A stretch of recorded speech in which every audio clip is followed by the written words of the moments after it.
Hello Shri drama lovers, welcome to my channel. तो चलो second part का थोड़ी सी खत्म करके थर्ड पार्ट शुरू करते हैं। अभी यू खुद यूची को ड्राइविंग सिखाने को ठान लेता है, लेकिन यूची को रिवर्स सिखाते टाइम यूची यू पे ही गाड़ी चढ़ा देती है। फिर से हॉस्पिटल। यहाँ पर यू का मैनेजर यूची पर गुस्सा होता है, बट यू बात को हल्के में लेता है। क्यों ना ले, उसे प्यार जो करने लगा था। यू अभी ठीक से चल नहीं सकता था, गिरता रहता था। यूची उसे उसके रूम को ले जाती है। आज यूची पहली बार यू के रूम को गई, जो कि खिलौने से भरा पड़ा था। अगले दिन यू का डायरेक्टर एक रिपोर्टर को साथ लेकर यू के घर आता है। उन्हें इंटरव्यू के नाम पे टेढ़ा मेढ़ा क्वेश्चन पूछकर यू पे प्रेशर डालना था, जैसे यू फिर से शूटिंग पे जाए। यू बोलता है, मेरी असिस्टेंट तुम्हारे स्क्रिप्ट से बहुत सारी कमियां निकाली है, उसे ठीक करो, उसके बाद मैं जाऊंगा। वो डायरेक्टर वहाँ से तो चुपचाप चला आता है, बट फिर से मैनेजर के साथ बात करता है। मैनेजर भी कुछ कम नहीं है, बदले में वो अपना एक हीरोइन को मूवी में लेने को बोल दिया, और वो भी सेकेंड फीमेल लीड में। मैनेजर के फोर्स पर यू अगले दिन शूटिंग पे आता है। सभी मेंबर उसे स्वागत करते हैं। वहाँ पैंडोई भी यू से मिलने आती है। यार, ये नाम कहाँ से लाते हैं ये लोग ऐसे नाम। चलो, ये तो ऐसे भी बहुत क्यूट है। उसे पांडा बुलाते हैं। तो पांडा यू से बोलती है कि मैं भी ये ड्रामा करने वाली हूँ और मैं सेकेंड लीड में काम करूँगी। यू बोलता है, मैनेजर की चॉइस बहुत बुरा है। यू को पांडा पसंद नहीं आता, क्योंकि उसके वजह से उसे जल्दी काम करने को आना पड़ा। बाद में पांडा की एक्टिंग देख के यू एंड यूची दोनों इम्प्रेस हो जाते हैं। तभी मैनेजर बोलता है, ये मेरी भतीजी है, और पांडा वहाँ पे आती है और यू को अंकल बुलाती है। यू कहता है, कौन अंकल? किसका अंकल? कहाँ का अंकल? मैं किसी का अंकल नहीं हूँ। मैनेजर उन्हें बताता है कि वो जो एक्सीडेंट हुआ था वो पूरी प्लानिंग के साथ हुआ था। तभी यू कहता है कि वो जरूर सॉन्ग ने किया होगा। ऐसा घिनौना काम उसके अलावा और कोई कर ही नहीं सकता। यूची घर आते ही सोशल मीडिया में सॉन्ग के बारे में जानने के लिए कोशिश करता है। तभी मैनेजर बोलता है, तुम्हें अपने बॉस के दुश्मन के बारे में भी नहीं पता। वो भी ठीक है, बट उसके बाद तुम्हें मुझे पूछना चाहिए था। मुझे तो सोशल मीडिया से भी ज्यादा नॉलेज है उन दोनों के बारे में। तो सुनो, मैं आज बताने जा रही हूँ एक लड़के के बारे में, जिस लड़के के वजह से इन दोनों के बीच में दुश्मनी है। ये लड़का साई, सॉन्ग एंड यू एक ही जगह पे तीनों ट्रेनिंग ले रहे थे, बट साई बहुत ज्यादा टैलेंटेड था। उसने एक ड्रामा के लिए ऑडिशन भी दिया था और उसके लिए कॉन्ट्रैक्ट साइन भी करने वाला था। यू तो इस बात से खुश था, बट सॉन्ग को ये पसंद नहीं था। सॉन्ग खुद जीतना चाहता था और वो बात उसे जरा भी हजम नहीं हुआ, और वो साई को नर्वस ना होने के लिए एक मेडिसिन को स्मेल करने को बोलता है, जिसके वजह से साई ठीक से बोल भी नहीं सका। उसके बाद साई ये लाइन छोड़ के चला गया और सॉन्ग को एसजी में काम मिल गया। एक साल बाद जब यू एसजी ज्वाइन किया तो उसने आते ही सबसे पहले सॉन्ग को निकाल दिया, और उसके वजह से दोनों में अभी तक दुश्मनी चल रहा है। मेरे बातें अगर समझ में ना आए तो जरूर बोलना, नहीं हो ना तो कुछ ज्यादा ही कमियां हैं मुझ में। आप कमेंट में बोलेंगे तो ठीक करने की कोशिश करूंगी। तो एपिसोड 3 के स्टार्टिंग में यूची और पांडा खाना खाते हुए दिखाई देते हैं। तभी सॉन्ग कुछ रिपोर्टर के साथ आता है। वो बोलता है कि वो यू से मिलने आया है, बट कुछ तो खिचड़ी पका ही रहा है वो।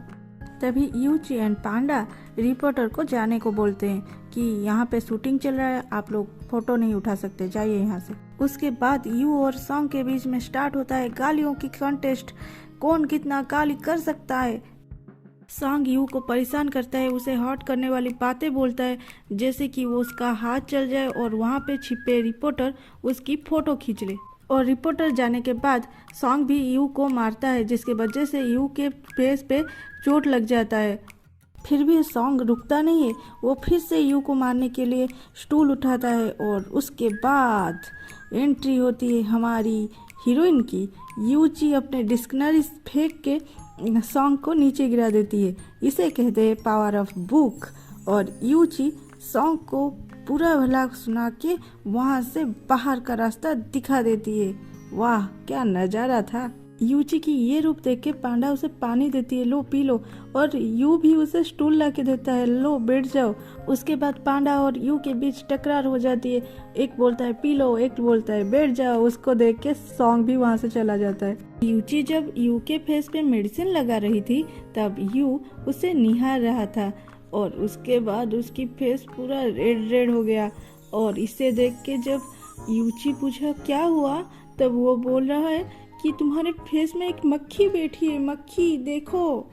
घर पे जब यूची किताबें निकाल रही थी तब यू उसे हेल्प करता है और उसके बाद उसे याद आती है उसकी पहली मुलाकात। ये दोनों जब अपने दुनिया में मस्त थे तभी एक फोन आता है। अरे कभी तो रोमांटिक सीन पूरा होने दो। मैनेजर से पता चलता है उस एक्सीडेंट के पीछे सॉन्ग ही था, बट सभी चुप रहते हैं और सॉन्ग के खिलाफ ज्यादा से ज्यादा एविडेंस इकट्ठे करने में लग जाते हैं। यू अभी फिर से ट्रेंडिंग में आ जाता है। सॉन्ग को मारने वाली वीडियो वायरल हो गया था, बट उसमें यू मार खाने का पार्ट नहीं था। अभी पता चला इनको सॉन्ग क्यों आया था सेट पे। मैं तो पहले से बोल रही थी खिचड़ी बन रही है, खिचड़ी बन रही है, कोई मेरी बात सुने तब ना। इस कांड के वजह से ना यू का सारा कॉन्ट्रैक्ट कैंसिल होने लगा था और मैनेजर परेशान होकर अजीबोगरीब ब्रांड का स्पॉन्सरशिप लाने की कोशिश कर रहा था। उसे एक फ्लोरिडा वाटर का ऐड करने को भी मिलता है और वो ना चाहते हुए भी वो उस ऐड को करने के लिए जाता है। यू एंड यूची एक टूरिस्ट प्लेस को जाते हैं जहाँ मच्छर के अलावा और कोई नहीं था और वहाँ पे यू का शूटिंग स्टार्ट होता है और यू का परफॉर्मेंस किसी को अच्छा भी नहीं लग रहा था क्योंकि वो तो खुद इस आर्ट के लिए तैयार नहीं था। शूटिंग के टाइम यूची सो जाती है, उसे मच्छर परेशान करते हैं तो यू उसके हाथ और नेक पे फ्लोरिडा वाटर लगा देता है, बट तभी यूची उठ जाती है और ना तभी यू के फेस पे एक मच्छर बैठ गई होती है और उसके बाद यूची दी एक थप्पड़। शूटिंग खत्म करके दोनों घर जाते हैं तभी यूची के हाथ और नेक पे लाल लाल स्पॉट होने लगे थे। उसे देख के यू सीधा हॉस्पिटल के तरफ चलता है। हॉस्पिटल से पता चलता है यूची को फ्लोरिडा वाटर से एलर्जी है और यूची को गाली करना शुरू करता है। तुम्हें पता नहीं तुम्हें किससे एलर्जी है किससे नहीं, बट यूची बोलती है मैं तो बचपन से फ्लोरिडा वाटर यूज कर रही हूँ, कुछ नहीं होता था, अब क्यों हुआ पता नहीं। यूची की हालत देख के यू को थोड़ा डाउट हो गया था और वो मैनेजर को बोलता है उस फ्लोरिडा वाटर को टेस्ट करने भेजो। घर पे यूची का बहुत अच्छे से ख्याल रख रहा था और उसके लिए बहुत सारा खाना बनाया था। उसके बाद मैनेजर और पांडा की होती है ग्रैंड एंट्री। वो दोनों यूची को वहाँ पे देख के उसे देखते ही रहते हैं और उसके बाद मैनेजर स्टार्ट करता है ये यहाँ पे क्यों है, ये यहाँ पे क्यों रह रहा है, मुझे अभी बोलो, मुझे अभी जानना है। ये उसे अपने साथ स्टडी रूम को लेके चला जाता है। उसके बाद पांडा क्लास करनी शुरू कर देती है, कब से यहाँ पे रह रही हो, क्या हुआ था। तो यूची बोलती है मेरे घर पे आग लग गई थी इसलिए मैं यहाँ पे टेम्पररी रह रही हूँ, जब काम खत्म हो जाएगा मैं घर चली जाऊंगी। और यहाँ पे ना पांडा को स्मेल होता है सूप की, तो वो यूची को बोलते हैं जाओ रेस्ट करो और सारा सूप खुद पी जाती है। टेस्ट का रिजल्ट आ गया था और मैनेजर उस पर पूरा इस बार इन्वेस्टिगेट किया था। ना उस प्रोडक्ट का कोई प्रोडक्शन डेट था, ना क्वालिटी चेक हुआ था, कुछ नहीं हुआ था। उस बोतल में जहरीला चीजें भी मिली हुई थी। मैनेजर हमेशा सभी पे गुस्सा करता था बट उसको इस बार सुनना पड़ा, तुम ऐसे डील लाए ही क्यों थे। लेकिन मैनेजर भी क्या करे, यू के लिए स्पॉन्सरशिप नहीं मिल रहा था तो सॉन्ग के बनाई जाल में वो आ गया था। दोनों कॉन्ट्रैक्ट कैंसिल करने के बारे में कंपनी से बात करते हैं। पांडा और मैनेजर चले जाने के बाद यू को पता चलता है वो जो सूप यूची के लिए बनाया था वो तो पांडा खत्म करके चली गई है। इधर उस कंपनी का सो कॉल्ड मालिक सॉन्ग को इस बारे में बताता है कि वो लोग कॉन्ट्रैक्ट कैंसिल करने के बारे में बोल रहे हैं। तो सॉन्ग बोलता है यू को कुछ तो पता चला है जिसके वजह से वो ऐसा डिसीजन लिया है और वो टीवी में यू का एडवर्टाइजमेंट पब्लिश कर देता है। सारे यहाँ परेशान हैं और ये सब जब यू के दोस्त को पता चलता है वो भी उसे मिलने आता है और उसे देख के हमारी यहाँ की एकलौती पांडा शादी के सपने देखने लगती है। यहीं पे एपिसोड 3 हुआ खत्म। कल मिलते हैं एपिसोड 4 के साथ। Bye bye.